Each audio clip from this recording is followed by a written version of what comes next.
Hello everyone, my name is Oliveira. I am a Brazilian attorney, also licensed in Texas and California, and today we're going to be talking about a very specific type of lawsuit in Brazil, the so-called Ação de Prestação de Contas, or an action for accounting in Brazil. In a nutshell, this action is going to be used whenever you have dealings, some type of business or legal matter in Brazil, and the Brazilian counterparties are not providing you enough financial information.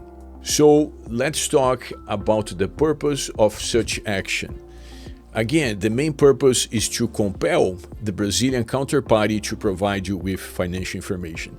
And this is going to be done within the scope of a lawsuit. When this action is successful, you're going to have the judge compelling the Brazilian counterparty to provide, for instance, accounting books, proofs of transactions, of payments, receipts, and so on. Some common examples for the action for accounting in Brazil are going to be when you have an agent in Brazil selling, for instance, a real estate property for you.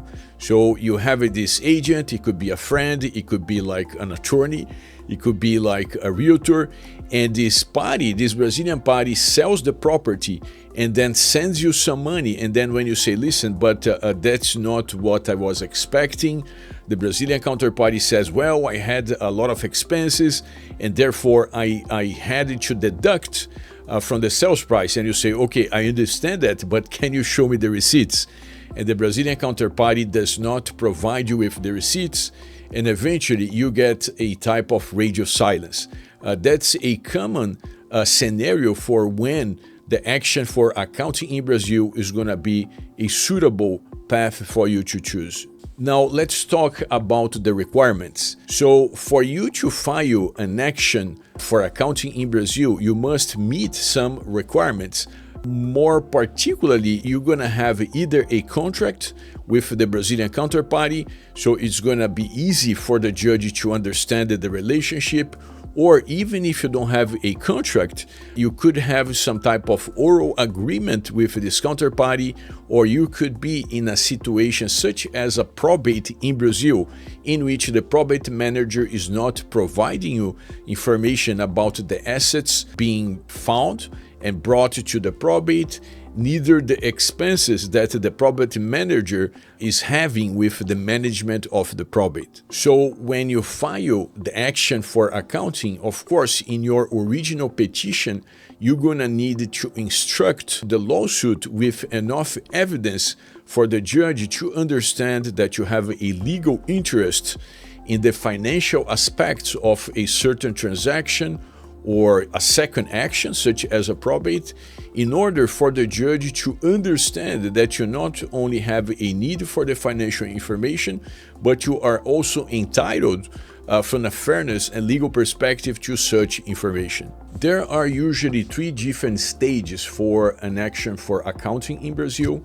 The first one is like the need for you as the plaintiff to convince the judge that you do have an interest in the accounting for the deal in Brazil, or for the business, or for the probate, or any matter that you have in Brazil with a Brazilian counterparty. Once you succeed in this first stage, there's going to be a second stage in which the judge is going to order the Brazilian counterparty to open their books and to disclose not only the financial information, but naturally every document that should be made available to support the accounting that the Brazilian counterparty is providing. Finally, after the books, the financials, and the supporting documents are made available by the Brazilian counterparty, the judge will then compare what is expected from this Brazilian party to what the Brazilian party has provided in terms of financials.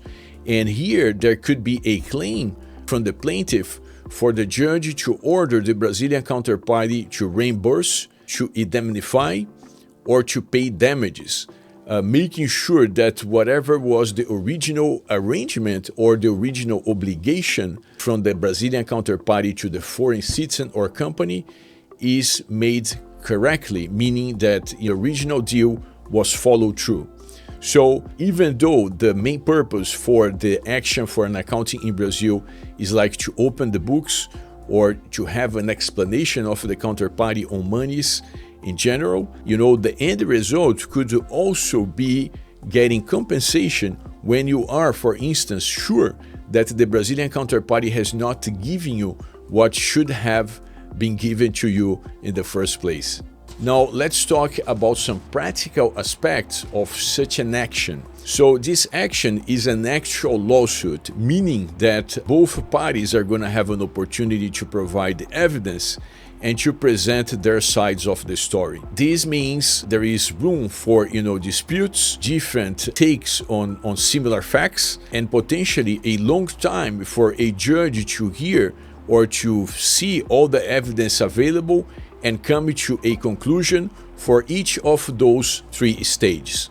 Remember that to instruct the case, you're going to need to present documents, contracts, financial receipts of your own, like if you sent money to a Brazilian counterparty and you're asking for an accounting, of course you're going to need to show to the judge that you sent the money in the first place. Finally, remember that for everything you do in Brazil, there is going to be a cost tag associated with that. So whenever you're hiring an attorney, whenever you're hiring a law firm and you're filing an action, you're going to need to provision money to pay for the filings, for the costs, for the attorney work, and to take this case up to the point in which you would potentially receive something back from the Brazilian counterparty. I hope this video was helpful. Make sure to follow us for more tips, and don't forget to download our ebook, 7 Things You Must Know When Handling Disputes in Brazil. See you in our next video.